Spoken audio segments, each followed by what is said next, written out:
Hello, my name is Michael Anakata, and today I'll be interviewing Mia Bonta, who is running for the 2018 Alameda School Board. Hi, Mia. So nice to meet you. Hey, Michael. Thank you for agreeing to do this interview today. But I would like to start by asking you a few questions about the school board. What is the AUSD School Board? So the Alameda Unified School District School Board is a body of 5 people right now who essentially are elected to a position to be able to make sure that we are doing right by our kids when we talk about what we're doing at our schools. They have very specific things that they're focused on. One is that they set policy, so make sure that the kind of policies that they set are representing our community values. 2, that they are able to manage and oversee the school budgets. They also are responsible for managing, hiring the superintendent, and mostly they are community advocates, and they're really responsible for making sure that our schools represent our community.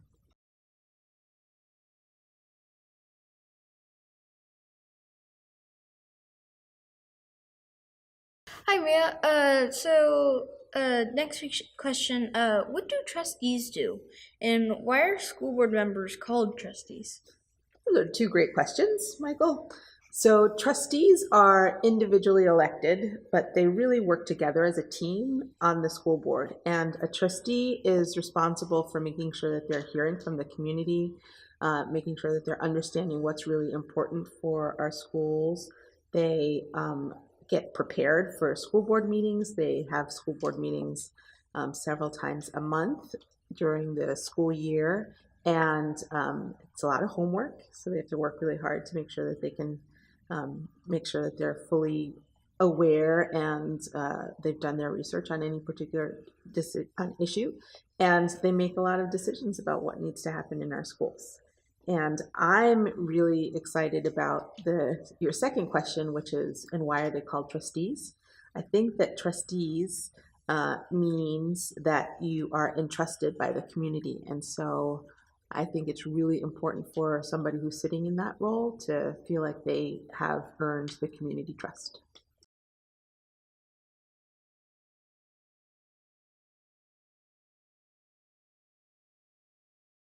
Hi again.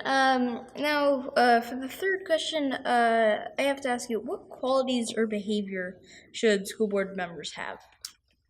I think that a school board member needs to be very flexible and knowledgeable and somebody that can connect with people and is able to make a decision or have a point of view based on the data that they've received around a particular issue.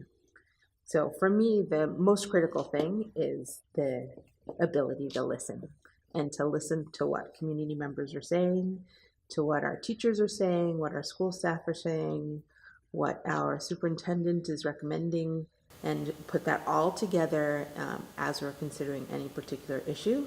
And that's the part that I think that I'm really good at. I'm a great listener, have a lifetime of listening in the work that I've done, and then facilitating folks to a particular set of decisions.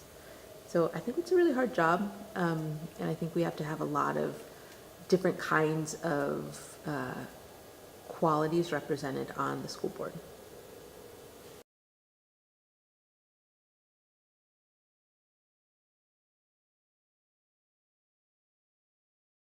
Hi. For the fourth question, what motivates you to want to become a board member? I want to become a school board member because I got scared a little bit this last election cycle.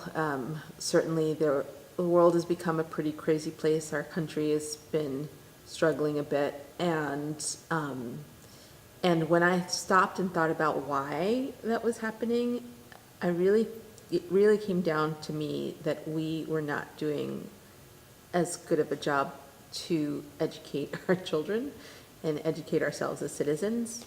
And if you think about the fact that at the end of the day, the reason why we have a democracy that works is that we have people who are able to be educated. I thought we need to do something about that. And I have 3 kids, all who have been through Alameda schools. And even though I've done work in education for the better part of 20 years throughout the country and throughout the Bay Area, I thought the best service that I could provide right now in supporting our country and our students and our kids was to be able to run for school board. And so I decided to take a big leap and throw my hat in the ring for a school board in 2018.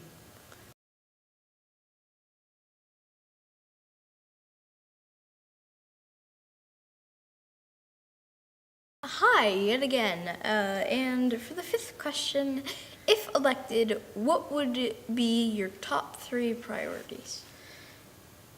That is a good question, Michael. So my top 3 priorities, and I've thought a little bit about this over the past several months.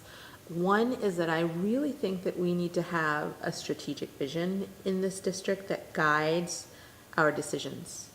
And I think one of the strengths I have is being able to facilitate towards that. And I think it's also one of the critical roles of a school board. So one, I want to make sure that we've refreshed our strategic vision as a school district. That's a big priority for me.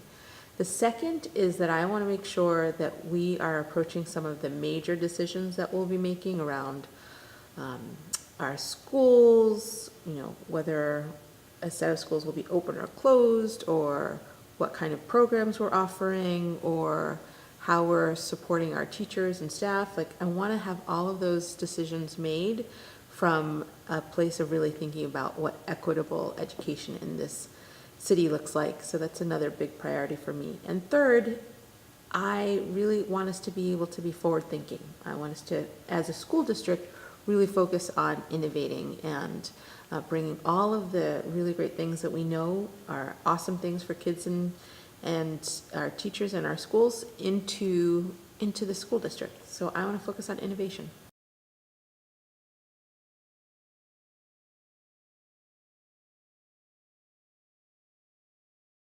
Thanks for joining us again this week. And the question is the school board like Congress? Do you need 2/3 vote on some things and just majority on other stuff to get things passed? Thankfully, nothing about the school board is anything like Congress these days. So to answer your question specifically, it's a majority vote. So there are 5 people that are voting on the school board. There are actually 2 students on the school board as well who are advisory.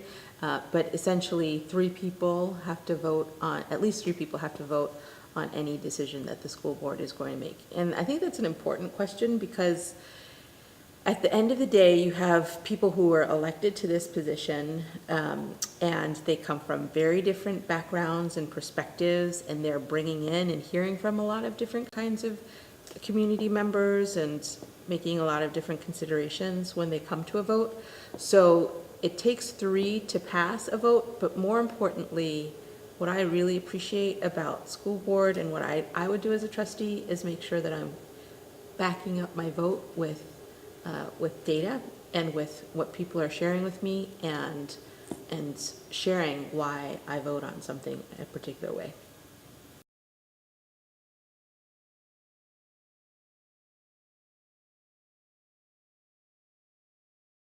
Now, for this week's question, I'm going to ask you what have been the major issues the school board has been dealing with for the last 3 to 4 years? I think the school board has had a lot on its plate in these past few years. I think one of the things that the school board and the school district has been wrestling with, along with many other school districts in California, is really just not having enough funds to be able to support all of our students in the way that we want to. The school board has had to make some really tough decisions about what kinds of things to fund in the school district, and I think one of the things I really applaud is that they've really put funding and supporting our teachers and our staff at the center of some of the questions that they're asking about what to fund, because our teachers are the lowest paid in the county, in Alameda County, and without making sure that we're supporting them, we are not going to be able to have teachers who are teaching our students. So I think that's been a big issue. I think another issue has been around school closure. So certainly in the last few years, the school board made a decision to close Lum School, which I know is a very hard issue for a lot of people. So at the end of the day, it's kind of those two things. What do we do with limited resources? How do we keep our students safe? And how do we make sure that we can have a schools community that is offering really great things?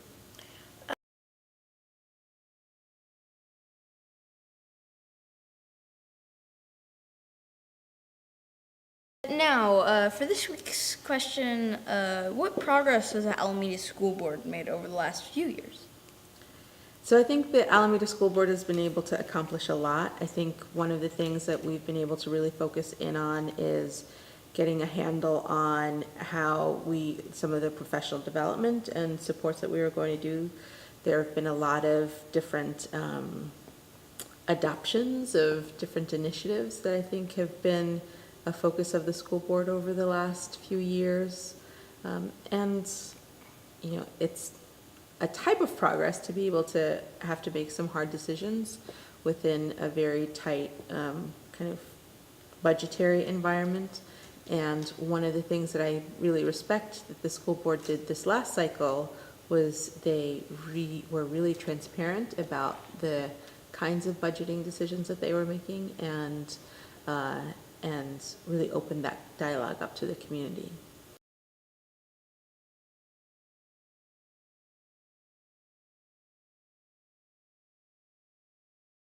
Now, for this week's question, are Alameda High and Encinal High going to be merged together into one big high school?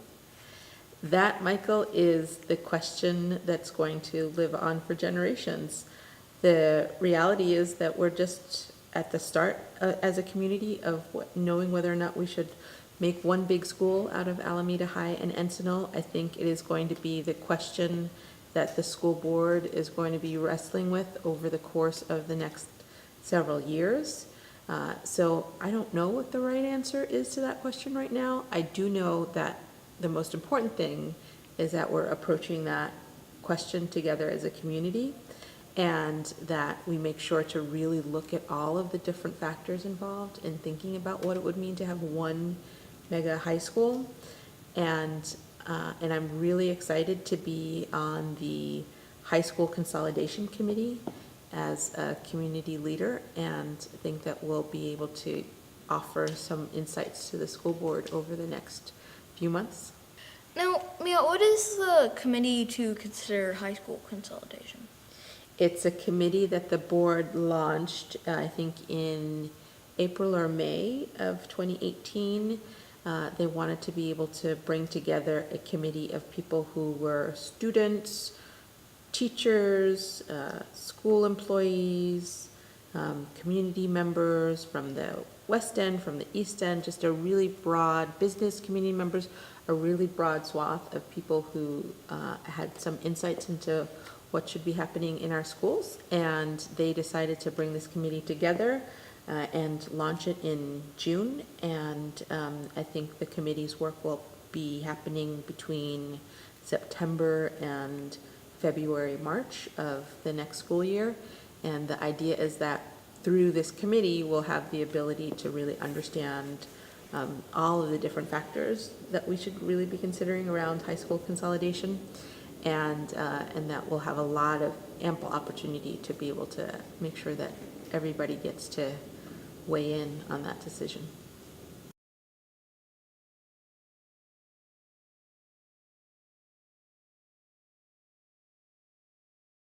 Now, this week's question is, do you know what the teachers want to see changed? I've had the opportunity, Michael, to talk to a lot of teachers very recently and certainly over the course of time. And one thing that I know is really important to teachers is that they are supported and valued for their contribution to our children. And one way to do that is to make sure that we're actually paying them adequately. So our teachers are the lowest paid in the county, and we need to make sure that we're paying our teachers a living wage and beyond, and really valuing them for their contributions. And there are so many things that are tied into that as well. One of the things that I'm also concerned about is making sure that our teachers have school environments that they feel are supportive of them. I think also, I know that a lot of teachers I've talked to have talked about wanting to feel like the work that they do is meaningful and respected, and that they have the ability to be creative in their work. So those are some of the things that I've heard teachers share with me about what they care about Alameda Unified School District. I think also a big issue in our particular district is that we have a lot of teachers who have been here for a really long time, which is a great thing. They've decided to make Alameda their home and to teach in the school district. And for those teachers, we need to make sure that we're providing them with a lot of professional support to make sure that they can continue to be learners and growers along with the rest of us.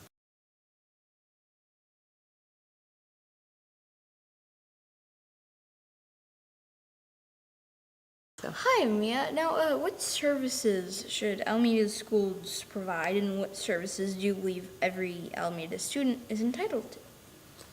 So I think every student in Alameda is entitled to a quality education. If I think about back to my own schooling experience, what I really appreciated about my schools and my school community was that I walked into a school where people knew who I was, where I felt connected, where I felt like people were making sure that I had all the kinds of supports I needed, and they were different for me, and they were different for versus my friend next to me. So I think it's just important that we're providing, kind of considering the whole child as we're thinking about what education means for our kids. And I think in Alameda in particular, there are a lot of issues that are emerging because we live in the Bay Area, around housing security, food security, and I think a lot of those issues start to kind of come into our school space. So I think when we're thinking about services for our kids, not only are we thinking about making sure that they have really amazing courses that they attend, that they have sports and arts and are able to be creative, but also for children that need it, that we're also making sure that they have the ability to feel safe and cared for and have their basic needs met.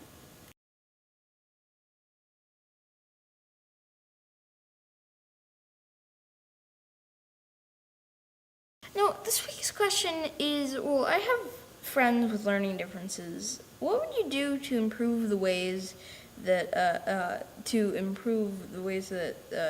we could support these differences?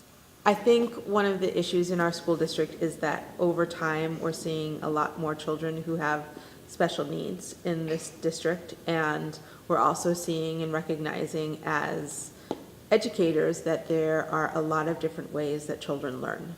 And I think those two things, making sure that we're addressing special needs of children and also addressing the many different ways that children are learning, are probably one of the greatest challenges that we have as a school system. And we also have the fact that there are a lot of compliance issues that cause us to need to support children in a particular way. So what do we do about that? I think I'm really excited about the strategic plan that the school district has adopted around our children with special needs, and I think we just gotta make sure that we're attending to every single child's learning differences.